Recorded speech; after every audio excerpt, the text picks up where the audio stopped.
El 11 de abril del 2002, hombres de las FARC ingresaron a la Asamblea Departamental del Valle.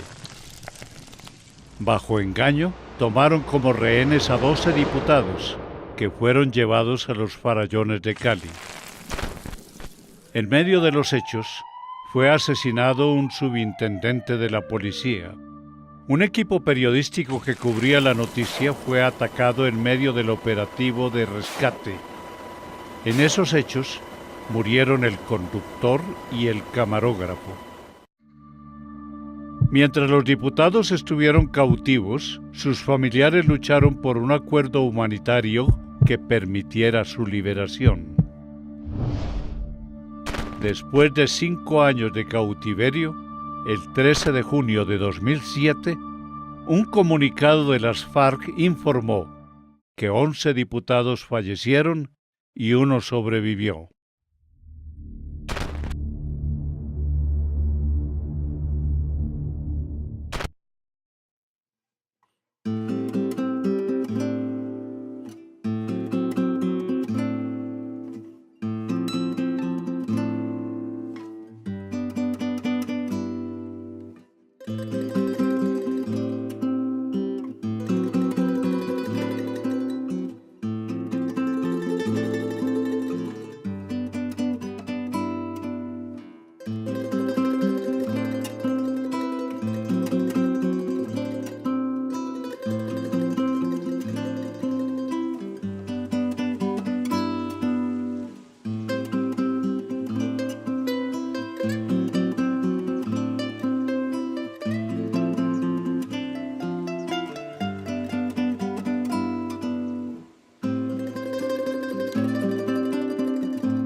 No, era inquieta e indisciplinada. Pues dicen que salía del puesto y que preguntaba mucho, que interrumpía las clases con la preguntadera. No, que en la casa solo habían como flores, solo margaritas. Y 2 o 3 días antes de llegar de la selva, estábamos rezando cuando sentimos una fragancia a rosas, pero en cantidad bien fuerte. Y entonces dijo la otra señora, ay, huele a rosas. Y le dije, sí, hace ratico está pasando la fragancia a rosas. Y aquí está la Virgen. Y le dije, sí, yo presiento que la Virgen está aquí con nosotros. Y en realidad esa fragancia duró casi toda la noche. Precisamente lo que estaba comentando de la espiritualidad de su crecimiento espiritual era tener en cautiverio esa presencia y esa manifestación de tener su conexión con la Virgen, con Jesús, con Dios. Era recibir el mensaje de la Virgen y decía, tranquilo que el milagro está hecho. Él recibió ese mensaje, el milagro está hecho. Y ese milagro de la Virgen nosotros lo estábamos recibiendo también en nuestra casa con la presencia de la Virgen, del aroma de las rosas que fue, nunca habíamos sentido y nunca lo hemos vuelto a sentir, esa fragancia tan fuerte, tan hermosa. Estábamos con la señora Magnolia Tobón, que ya es mariana y nos había llevado la Virgen, y siempre estábamos conectados en la oración.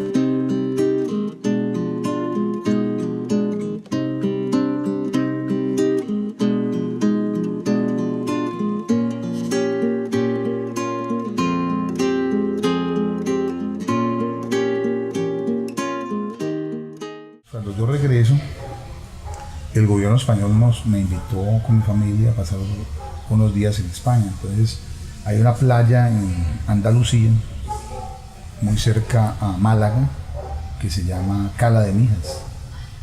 Y hay un pueblito que se llama Mijas, ahí cerquita. Entonces nosotros estábamos allá en un hotel y yo necesitaba reconstruir qué había pasado con mis hijos durante esos 7 años. Entonces, primero me senté uno por uno, primero todo un día con uno de ellos. Entonces empezaron a contarme cómo fue cada uno de esos. Trata de recordar en el mes de enero de tal año, en el mes de abril de tal. Entonces hacían un ejercicio de memoria y yo iba tomando nota, acordándome. tratando de reconstruir la infancia de ellos que no pude vivir. Mi padre lo bautizó como el pacto de mi hija, eso fue como el reencuentro después de tantos años, donde hablamos personalmente cada uno con él, en privado, entonces fuimos como que, pues porque contándole todo lo que pasó en tantos años, entonces nos fuimos reuniendo con él, hablando con él y cada uno le contó su vida personal, su vida también, como esa transición de niño, de la adolescencia a ser adulto. Entonces fue unas conversaciones pues muy, digamos, privadas y muy agradables también porque fue como ese empalme, después de tantos años, el empalme nuestro como familia.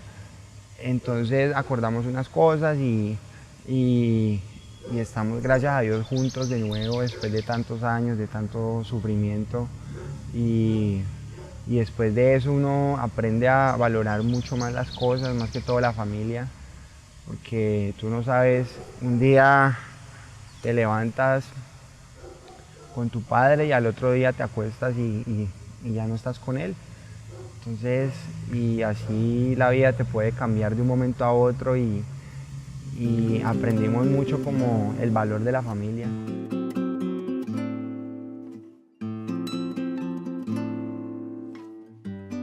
Yo conocí a Sigifredo López en el año 1988, cuando aspiraba a ser concejal del municipio de Pradera. Políticamente hablando, para nuestro municipio, la importancia que tiene Sigifredo es que en el periodo que él fue alcalde, fue en el año 90, se inició un gran desarrollo en Pradera. A través de su administración se logró hacer realidad la pavimentación Pradera hasta Coabayo, en el primer kilómetro. Se inició la construcción de la Casa de la Cultura, pues él no dejó la obra hecha, pero sí dejó todo para que el siguiente alcalde lo hiciera. Se pavimentaron más de 20 cuadras en el municipio, que hacía falta pues mucho esta parte en infraestructura en Pradera. Se mejoraron muchas escuelas urbanas, se mejoraron también escuelas en la zona rural, se mejoró la galería y de esa época hasta hoy no se ha vuelto a hacer ninguna reforma. Se empezó la gratuidad en los colegios, es decir que ya la parte de aseo, de las aseadoras, toda la cubría la administración municipal. En fin, la administración que hizo Sigifredo en esa época fue vital para lo que hoy es Pradera.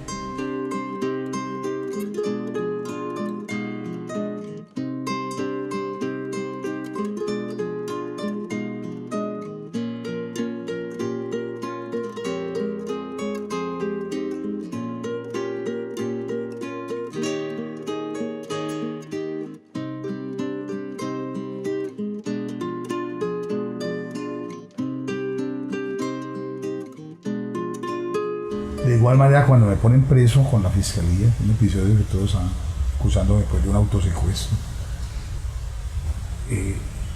todo estaba oscuro y sin embargo,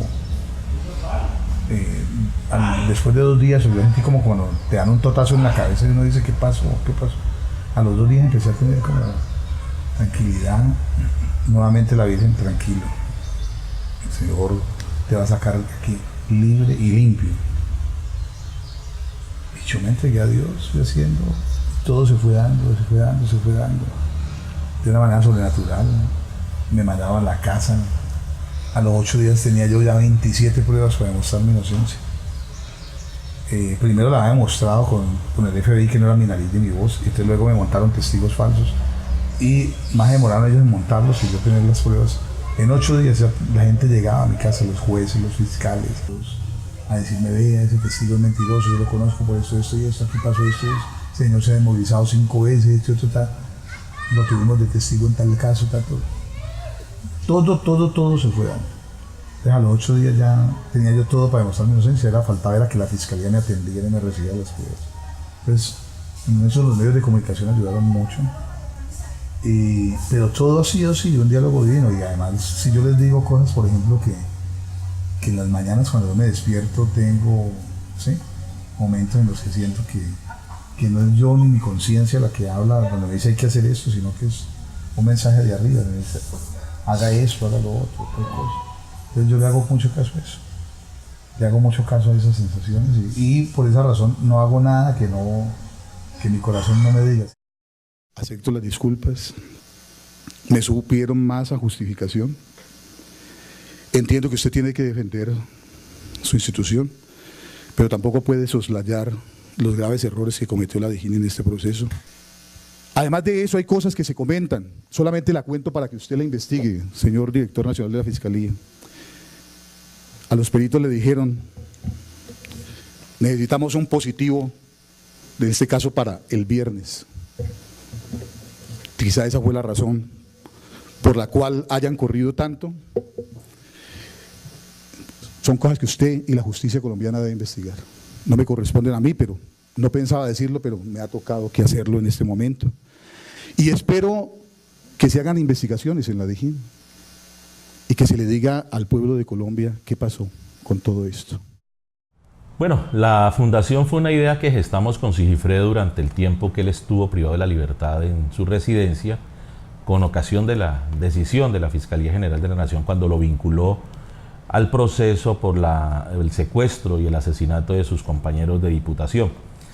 En las conversaciones que teníamos, no solamente alrededor del tema, sino también sobre lo que pasaría en el futuro, en varias ocasiones discutimos y nos pusimos a reflexionar sobre el hecho de que el caso de Sigifredo no era un caso aislado, que muchísimos colombianos estaban atravesando por la misma situación, pero que no tenían la fortuna de contar con una cobertura mediática tan importante como la que había tenido Sigifredo, y que muy seguramente esos casos en el anonimato eran de una injusticia que requería que alguien se preocupara por ellos, que les ayudara. Y en ese sentido pues surge la idea de crear la Fundación Defensa de Inocentes, que pues encamina precisamente a asesorar, a representar judicialmente a aquellas personas que han sido víctimas de falsos testigos, que están privadas de la libertad o las están procesando, o que les han edificado un proceso penal sobre la base de pruebas falsas o espurias. Hubiera siempre preferido ser un individuo anónimo y no haber sufrido lo que sufrí con el secuestro, porque es que el dolor del secuestro no es un dolor físico, sino un dolor existencial. No es el cuerpo el que duele, es el individuo entero, es el alma destrozada que añora volver, es el proyecto de vida hecho trizas que quiere regresar, es la ausencia de una palabra amable, de una caricia, que quiere volver a integrarse con la vida. Estamos hablando de que fueron 7 años irrecuperables, donde ciertamente la adversidad nos forma, pero nadie quiere aprender a ser mejor individuo en esas condiciones.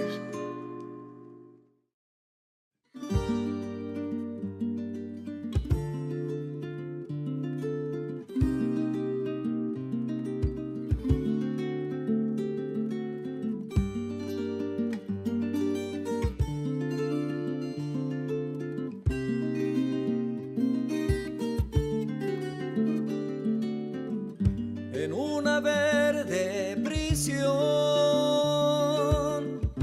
bajo una leve esperanza, la vida se quedó allí, en medio de la montaña, porque el silencio en cada noche es solo un ruido con derroche.